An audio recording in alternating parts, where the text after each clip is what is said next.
Meu nome é Natália, tenho 33 anos e sou desenvolvedora de software. Sempre fui considerada a responsável da família.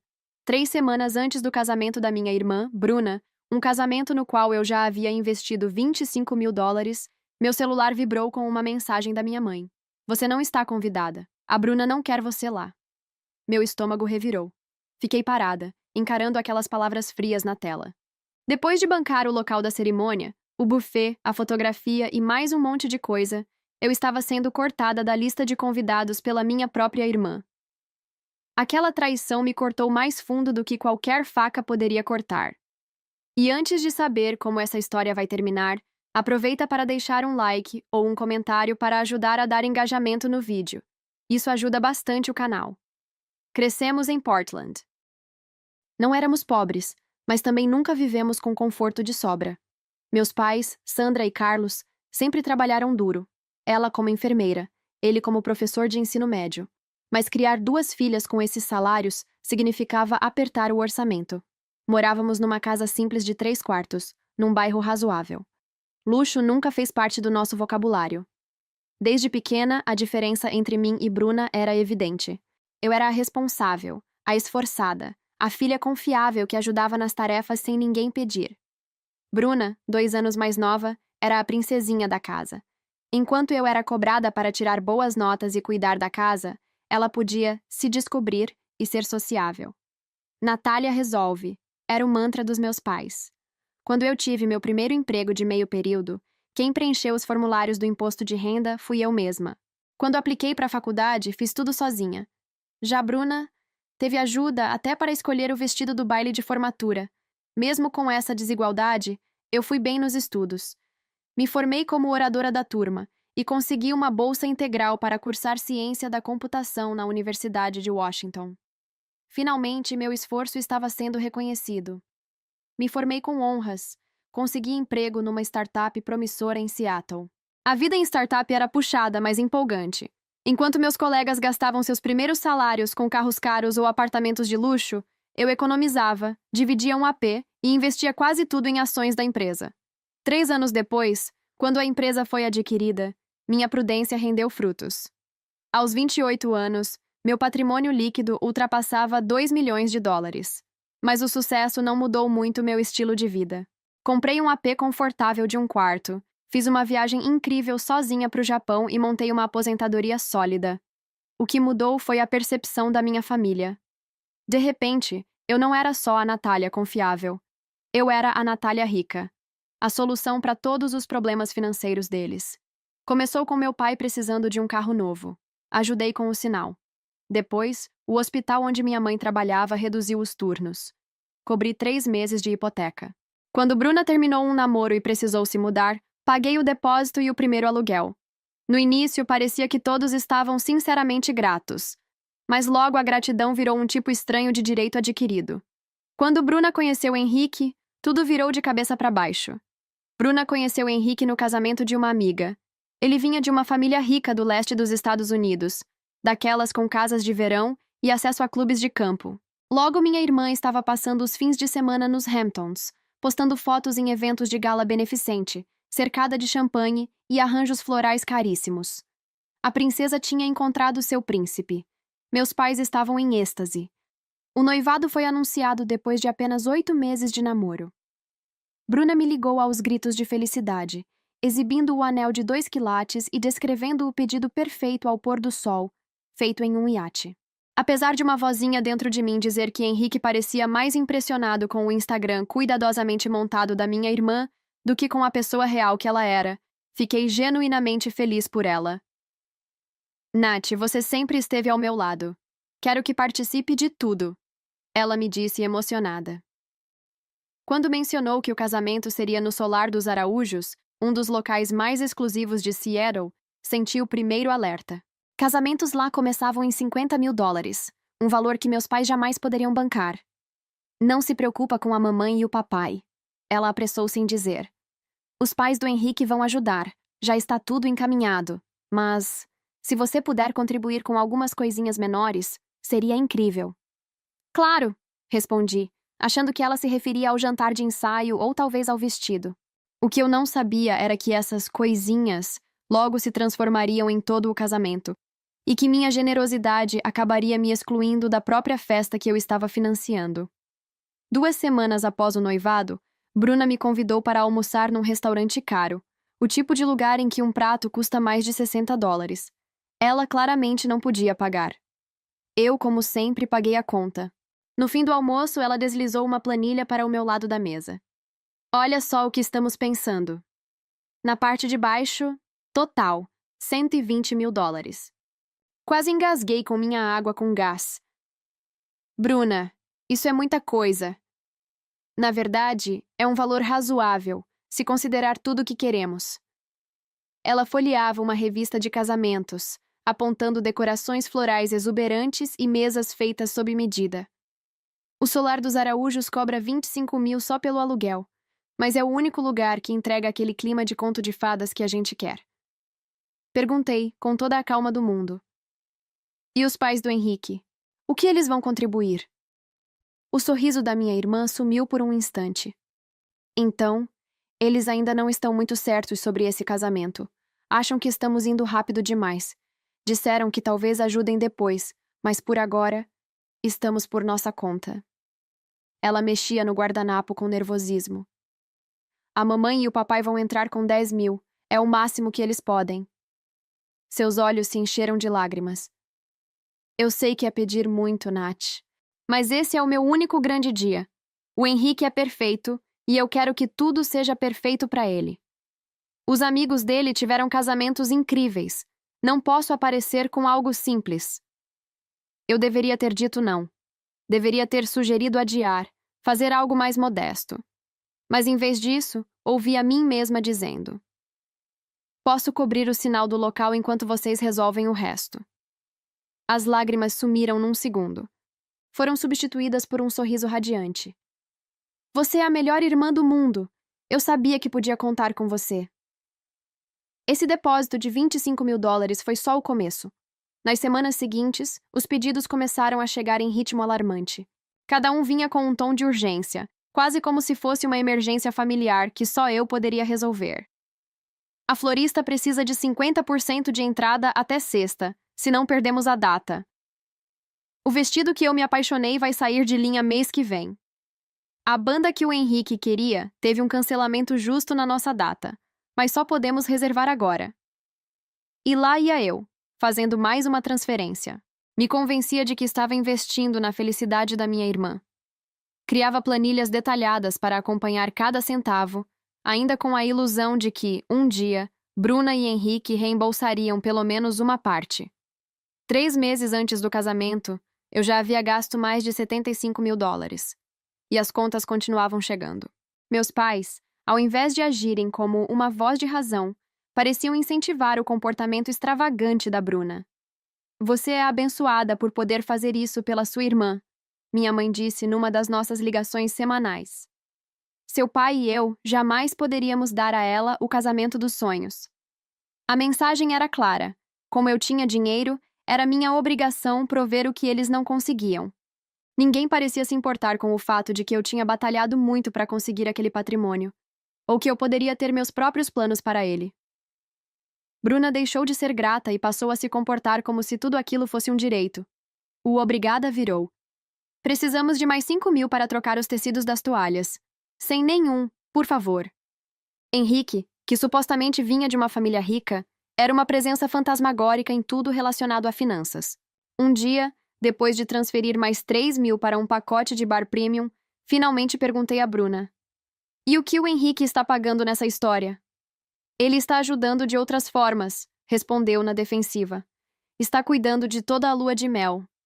Mais tarde, descobri por acidente, num e-mail que ela esqueceu de apagar, que os pais do Henrique estavam bancando a lua de mel, 2 semanas num resort de luxo em Bali. Ou seja, ele não estava pagando nada. 2 meses antes do casamento, eu já tinha desembolsado quase $95 mil.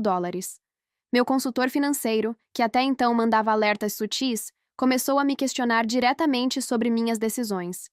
Eu tive que vender investimentos antes do previsto. Paguei impostos que não tinha planejado.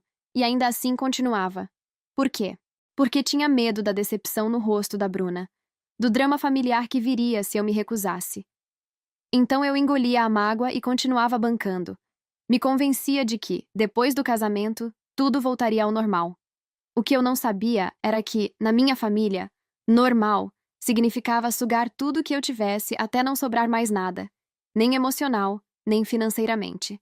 Apesar de bancar praticamente o casamento todo, eu estava cada vez mais sendo deixada de lado no processo.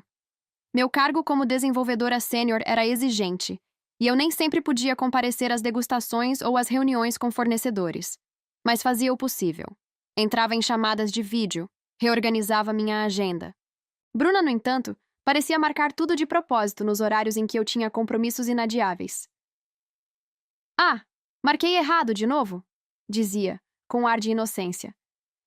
Mas já fechamos com o fornecedor, então não tem problema. Um dia, consegui sair mais cedo do trabalho e fui até a degustação do buffet, que inicialmente eu não conseguiria ir. Quando cheguei, encontrei Bruna com a nossa mãe e a mãe do Henrique. Patrícia, uma mulher elegante, magra, com cabelo impecável e um eterno olhar de desprezo educado. Natália? Exclamou Bruna, parecendo mais surpresa do que feliz. O que você está fazendo aqui? Minha reunião foi cancelada, então achei que podia vir. Patrícia me lançou um olhar de cima a baixo, reparando na minha roupa simples de trabalho. Bruna não mencionou que você viria. Foi uma decisão de última hora, respondi, estendendo a mão. Sou a irmã da Bruna. Ah, sim, ela respondeu, quase sem encostar na minha mão. Ela mencionou que você trabalha com computadores? Antes que eu pudesse dizer algo, Bruna se apressou. A Nath é super ocupada com o trabalho. Por isso a gente que tem tocado a maioria das decisões. Durante a degustação, me senti como uma intrusa, apesar de ser eu quem estava pagando tudo. Patrícia dominava a conversa, vetando pratos por serem simples demais e sugerindo upgrades que, é claro, cairiam no meu cartão. Bruna acatava tudo, e nossa mãe, encantada, apenas assentia. Depois que Patrícia foi embora, chamei Bruna de lado. O que foi aquilo? Me senti como se tivesse invadido o casamento de outra pessoa. Ai, não exagera. Ela suspirou. A Patrícia tem um gosto incrível e já organizou os casamentos das filhas do Henrique. Quero que ela se sinta incluída. Mais incluída do que quem está pagando por tudo? O rosto da Bruna endureceu. Ah, então é isso? Vai jogar o dinheiro na cara agora? Nossa mãe interveio antes que eu respondesse. Meninas, por favor. Natália, sua irmã está estressada. O que ela menos precisa agora é se sentir culpada por ter aceitado a sua ajuda. Como sempre, pedi desculpas. E o momento passou, mas o padrão se repetia. Na semana seguinte, eu estava passando por um café perto do apartamento da Bruna quando reconheci sua voz vindo de uma mesa no canto. Ela estava com a madrinha do casamento, Camila, falando alto o suficiente para que qualquer um pudesse ouvir, inclusive eu. A Natália tá sendo uma controladora com tudo, reclamava. Só porque tá pagando, acha que tem direito de decidir cada detalhe. Esse casamento é meu, não dela. Que saco, respondeu Camila, revirando os olhos. Mas pelo menos você vai ter o casamento dos sonhos sem se endividar. Pequeno preço a pagar pela atitude dela. Às vezes eu queria que ela só mandasse o dinheiro e sumisse, suspirou Bruna. Ela complica tudo com essas planilhas e perguntas. Eu fui embora antes que me vissem. Senti como se tivesse levado um soco no estômago. As planilhas das quais ela reclamava eram meu esforço para manter as coisas organizadas, evitar furos, garantir que tudo saísse bem. Eram por ela. Nunca foi controle. Foi cuidado. Mas o pior ainda estava por vir. 3 semanas antes do casamento, Bruna organizou um dia de spa com as madrinhas como forma de agradecimento. Eu não fazia parte oficial do grupo. Segundo ela, para não me sobrecarregar, já que eu estava fazendo tanto. Achei estranho, mas acreditei que ainda participaria do momento. Descobri que não estava incluída quando vi uma foto no Instagram da nossa prima Renata. Bruna e mais 6 mulheres, todas de roupão, com taças de espumante na mão. A legenda dizia: Mimando nossa noivinha. Bruna e Henrique vão casar. Naquela noite, confrontei Bruna. Você fez um dia de spa com as madrinhas e não me convidou? Ela desabou em lágrimas. Eu não achei que você fosse querer ir. Você tá sempre tão ocupada, tão estressada com o trabalho. Eu só queria aliviar as coisas pra você. Aliviar as coisas, me excluindo de um dia que celebra o casamento que eu tô pagando? Minha voz tremia de dor e indignação. Desculpa, soluçou. Você tem razão. Eu devia ter te chamado. Eu vou compensar, prometo. Você é a pessoa mais importante nesse processo todo. Nada disso seria possível sem você. Por um instante, achei que tinha exagerado. Que talvez o estresse da organização estivesse nos afastando temporariamente. Bruna começou a me ligar mais, pedir minha opinião, marcou até um jantar só entre irmãs no meu restaurante preferido. Achei que estávamos nos reaproximando. Então veio o jantar de ensaio. Os pais do Henrique, que até então tinham se mantido distantes, resolveram bancar o evento. Um jantar chique num clube de campo. Era a primeira vez que eu encontraria a família ampliada do noivo. Meus pais estavam radiantes. Bruna, deslumbrante. Henrique, como sempre, um fantasma. Educado, mas distante. O que mais me incomodou, no entanto, foi como Bruna se apresentava. A irmã engraçada, um pouco atrapalhada, que agora se vendia como uma consultora de estilo de vida bem-sucedida. Um exagero absurdo de sua conta no Instagram, onde fazia publis em troca de produtos. Quando um tio do Henrique perguntou como havíamos conseguido bancar um casamento tão caro, com os salários de professor e enfermeira dos nossos pais, Bruna respondeu com um sorriso. Ah, eu e a Natália tivemos bastante sucesso nas nossas carreiras. Como se fôssemos iguais na contribuição. Como se meu nome estivesse no cheque do buffet junto com o dela. Mais tarde, ouvi a Patrícia comentar com outra convidada. A Bruna vem de uma família boa. A irmã dela ganhou um dinheirinho com tecnologia. Nada como os nossos negócios de família, claro, mas vivem bem. Fiquei enjoada. Não bastava excluir minha presença. Agora ela também diminuía minha história, meu esforço, minha trajetória. Tentei conversar com ela naquela noite. Bruna, por que você está contando que divide os custos comigo? Por que tá pagando tudo que eu fiz? Ai, Natália, para! Eu só não quero que a família dele pense que somos pobres ou dependentes. Então você mente, finge que tem um negócio que não existe e apaga minha contribuição como se eu fosse invisível? Nossa, como você é sensível. Não falei que você pagou tudo porque seria humilhante para todo mundo. Cheguei em casa com um nó na garganta. Faltava uma semana para o casamento. Meu plano era aguentar firme, sorrir nas fotos e depois estabelecer novos limites. Finalmente colocar ordem na bagunça emocional que essa família sempre me empurrou. Mas então, veio a mensagem que mudou tudo. A mensagem chegou enquanto eu estava no meio de uma reunião crítica com os executivos da empresa, apresentando o cronograma de implementação de um novo recurso de segurança.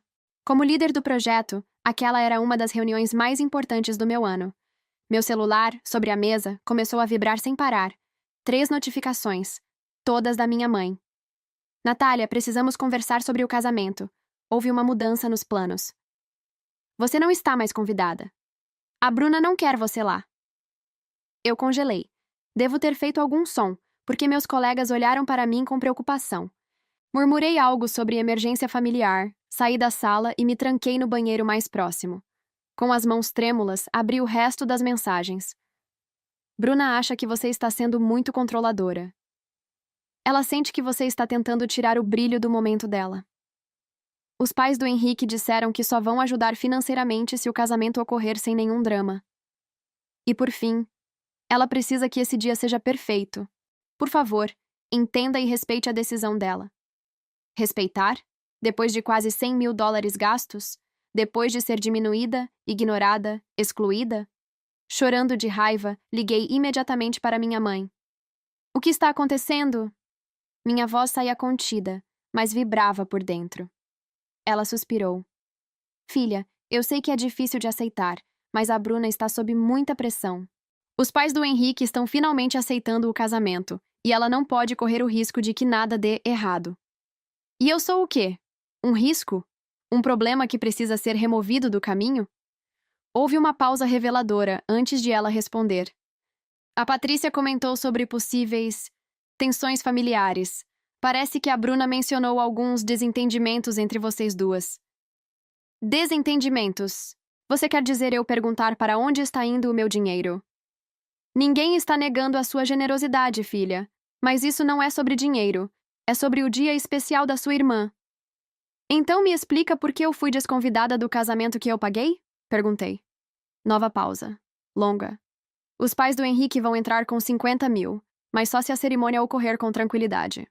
Parece que... A Bruna disse que você tem tido episódios emocionais.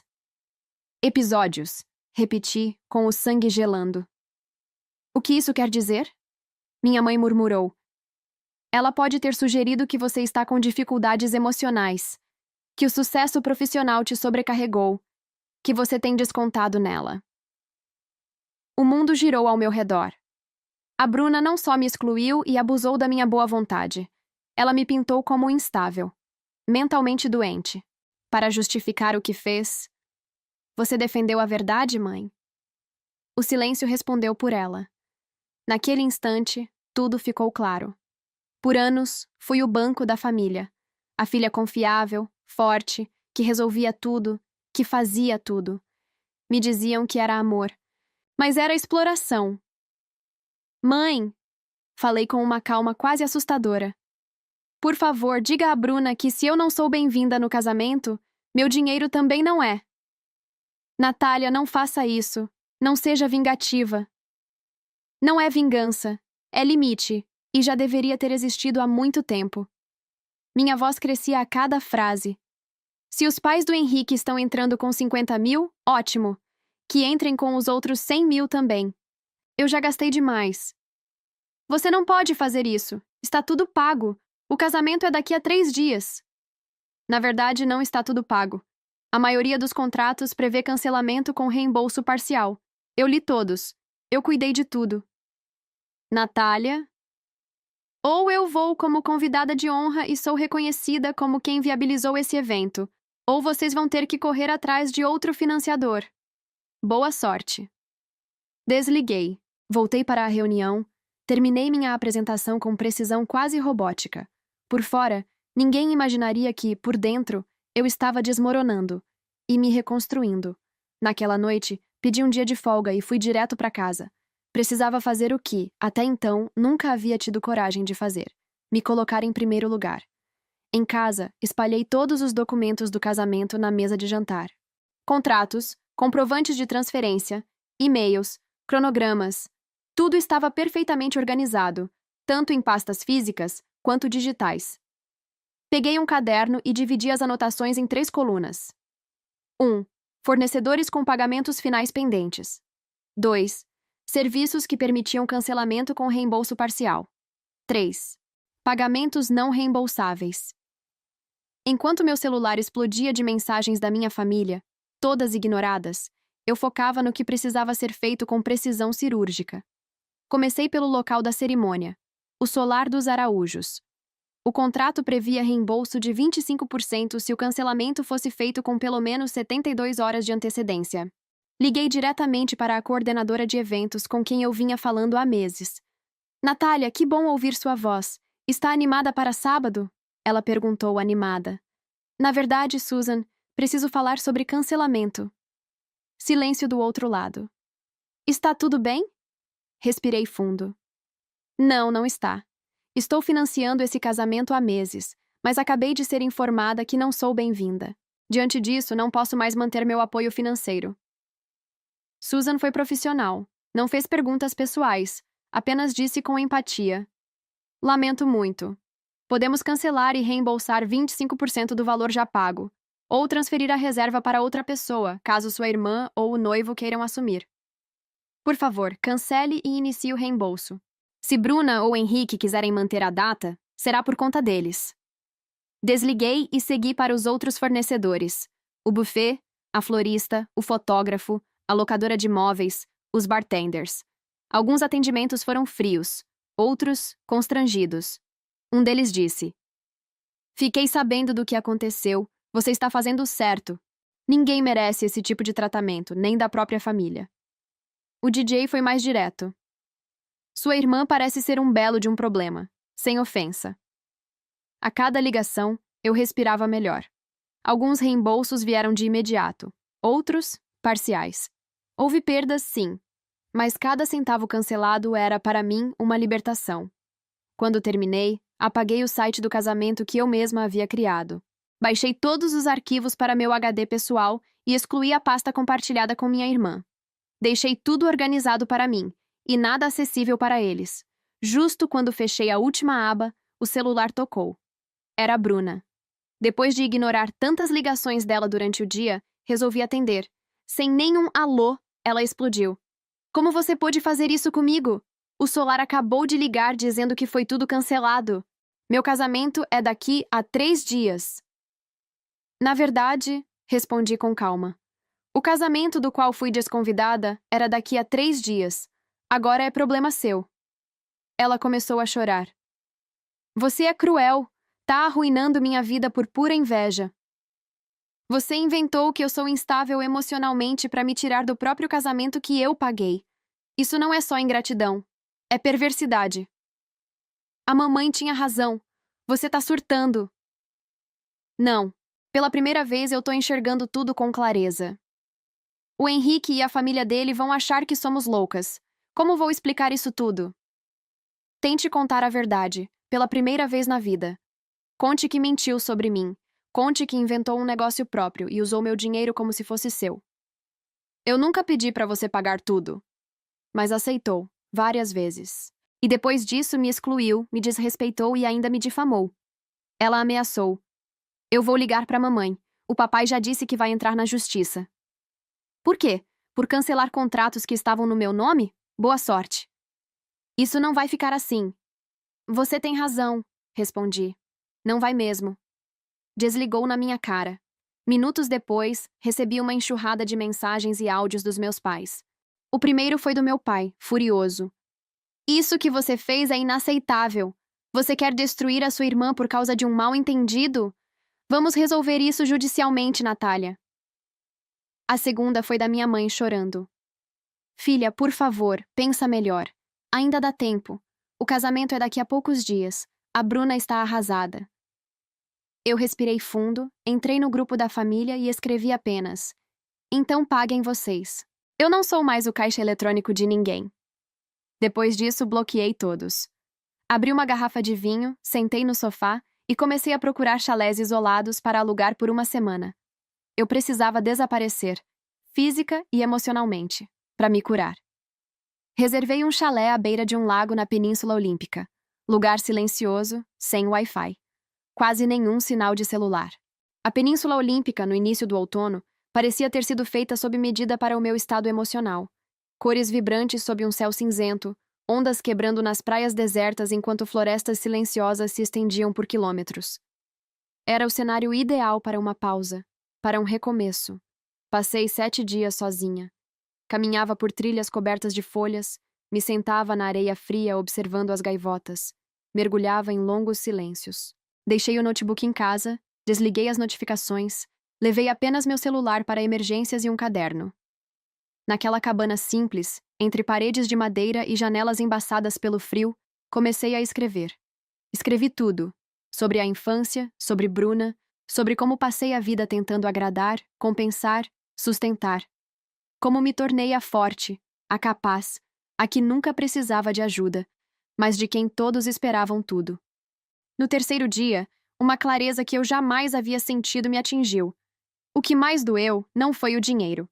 Foram as palavras frias, a exclusão planejada, a mentira sobre minha sanidade mental, perceber que minha família me via mais como um recurso do que como uma pessoa me devastou. E, ao mesmo tempo, libertou. Na manhã em que teria sido o casamento, subi até uma cachoeira isolada que havia descoberto na véspera.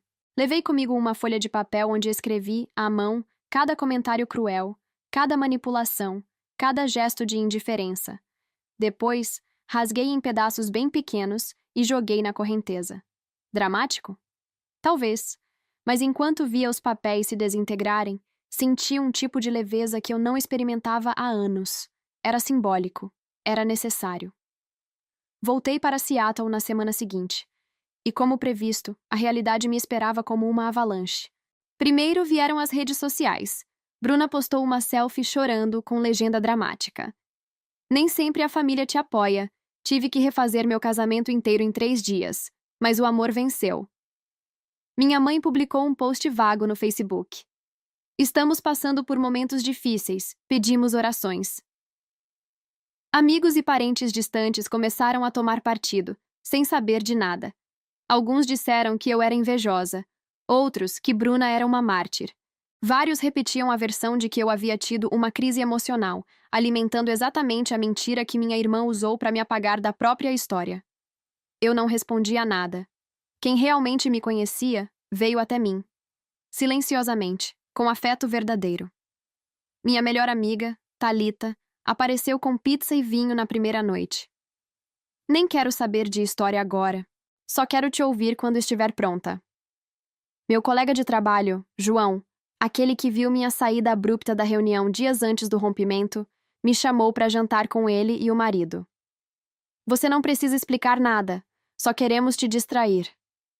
Aos poucos, por relatos de terceiros, fui descobrindo o que realmente aconteceu no casamento. Sim, Bruna e Henrique se casaram, mas não no Solar dos Araújos.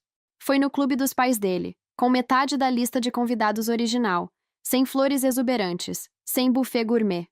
Os upgrades de luxo foram trocados por um jantar comum e uma decoração simples, segundo minha prima Renata, que foi madrinha. Parecia um evento improvisado. A Bruna estava nervosa, o Henrique sumia o tempo todo no celular. Seus pais estavam tensos. Pareciam mais aliviados quando terminou do que felizes. Oficialmente, a minha ausência foi explicada como uma emergência médica. Convenientemente vago, mas sugestivo o suficiente para justificar o que tinha acontecido. Nenhuma menção ao meu dinheiro, nenhuma menção aos cancelamentos. A versão contada ao mundo era: Bruna foi traída. Eu fui instável, mas para mim, já não importava mais a história que eles escolhessem contar. 2 semanas depois do meu retorno, minha mãe voltou a insistir em contato. Começou com mensagens carregadas de culpa. Depois vieram os áudios longos, cheios de apelo emocional. Acabei desbloqueando o número dela, mas mantive a distância. Respondi apenas com frases curtas, informando que eu estava bem, mas sem abrir espaço para reconciliação. Seu pai e eu achamos que precisamos conversar pessoalmente, ela dizia. A Bruna voltou da lua de mel e há coisas que precisam ser esclarecidas. A verdade é que eu não estava pronta, e sabia disso. Pela primeira vez na vida, decidi não fingir. Comecei a fazer terapia com a doutora Shin, uma psicóloga especializada em relações familiares e autoestima. Logo na 3ª sessão, os padrões começaram a surgir com nitidez.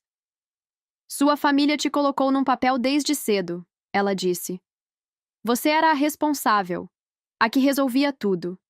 E a Bruna era a que precisava de cuidado.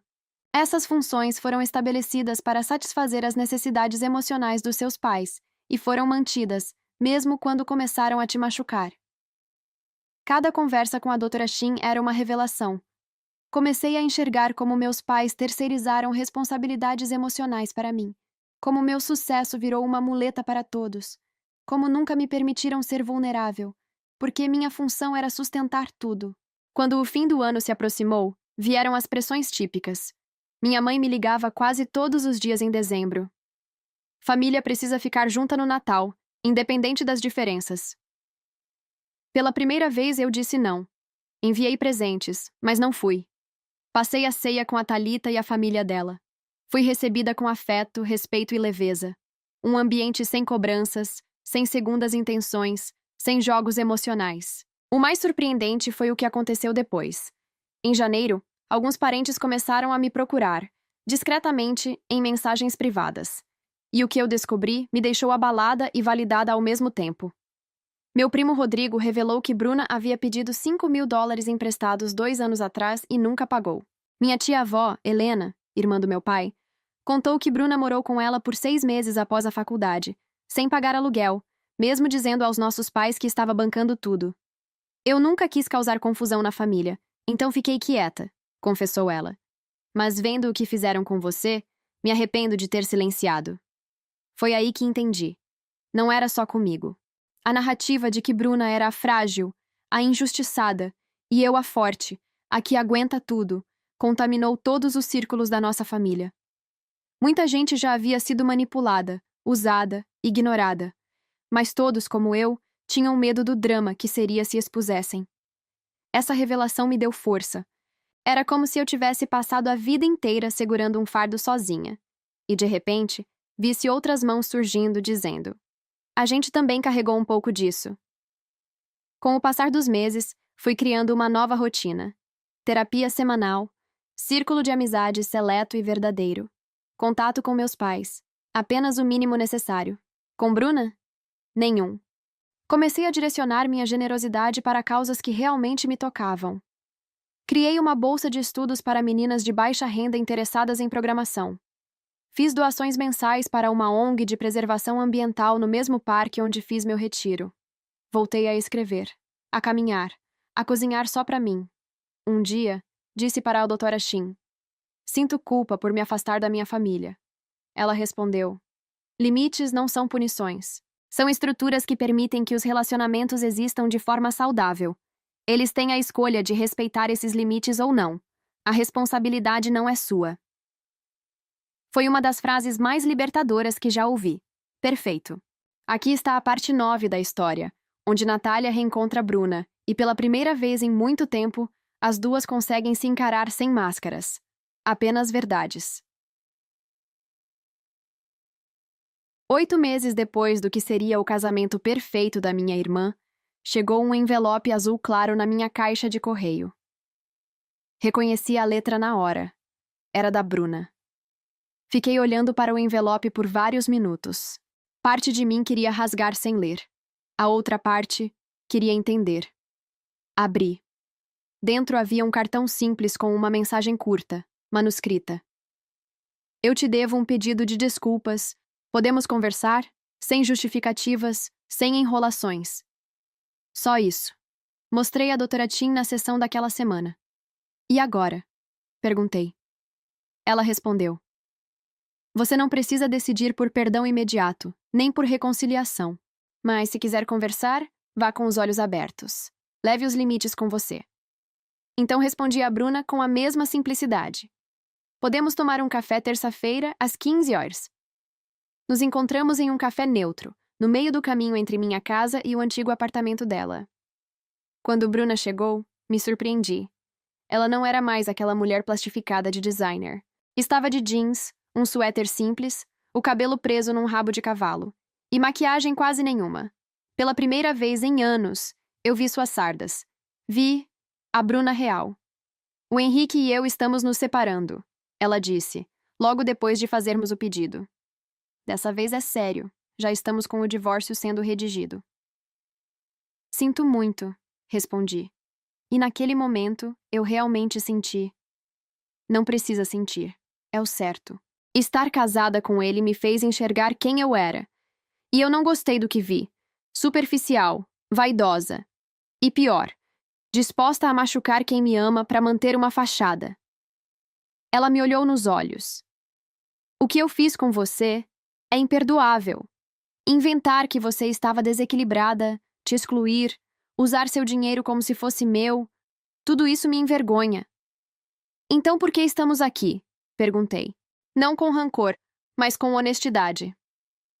Porque eu precisava assumir o que fiz, sem pedir desculpa teatral, sem dizer que foi culpa do estresse, só assumir, e dizer que, mesmo que você nunca queira me perdoar, eu reconheço cada erro, e estou tentando ser alguém diferente. Ela contou que começou a fazer terapia, que está voltando para Portland, que vai retomar o antigo plano de tirar a licença para dar aula no ensino fundamental, o sonho que abandonou quando decidiu virar influencer. Falamos por 1 hora. Foi intenso, honesto, desconfortável às vezes. Choramos um pouco, rimos até. Mas não saímos dali como irmãs curadas. Saímos como 2 mulheres dispostas a, talvez, recomeçar do zero. Não espero reconciliação rápida, nem promessas de Natal juntas, disse ela antes de irmos. Só quero que você saiba que estou disposta a reconstruir, se, e quando, você estiver também. Se as atitudes combinarem com as palavras, talvez a gente tenha chance, respondi. Perfeito. Aqui está a parte 10, o desfecho da história, onde Natália encerra esse capítulo com maturidade, dignidade e uma nova visão de si mesma e das relações que quer cultivar. Mal, aquela conversa com Bruna não curou tudo de uma hora para outra, mas foi como plantar uma semente. Não da reconciliação que um dia desejei, mas de algo mais real. Respeito mútuo. Passamos a trocar mensagens curtas. Coisas simples. Eu mandei o link de um curso de pedagogia que pesquisei para ela. Ela me mandou um meme com piada interna da infância. Foram pequenas pontes. Nada grandioso. Nada urgente. Pela primeira vez, não havia cobrança. Nem expectativa. Só espaço. Enquanto isso, minha vida também mudava. 6 meses depois daquele café com Bruna, comecei a namorar um engenheiro de software chamado Bruno. Gentil, calmo, com um senso de humor que me desmontava. Logo no início, abri o jogo. Minha família me usou por muito tempo. Coloquei limites duros. Tenho cicatrizes. Ele não recuou, nem me julgou. Pelo contrário. Eles deviam agradecer só pelo fato de você ainda considerar abrir uma brecha, disse segurando minha mão. Aquela validação significou tudo. Com ele, aprendi que minha generosidade pode continuar existindo. Mas não precisa vir acompanhada de culpa, dívida ou silêncio. Ela pode ser oferecida, não exigida. O dinheiro que perdi com o casamento da Bruna já era. Nunca mais verei um centavo daquilo. E tudo bem. A dor emocional demorou mais a passar. Mas com o tempo, com terapia, com amor real e com limites saudáveis, ela cicatrizou. Hoje, olho para trás e enxergo não uma vítima, mas uma mulher que despertou. Descobri uma força que nem sabia que tinha. Descobri que não sou egoísta por me priorizar. E que quem te ama de verdade nunca te faz duvidar do seu valor. Mais do que tudo, aprendi que caminhar para longe de um ciclo tóxico pode ser o gesto mais amoroso. Com os outros, sim, mas principalmente com você mesma. Se você chegou até aqui e se reconheceu nessa história, saiba. Você não está só. Colocar limites não é crueldade, é autocuidado. Dizer não para a manipulação é dizer sim para a sua dignidade. E caminhar sozinho por um tempo, às vezes é o único jeito de reencontrar quem você é.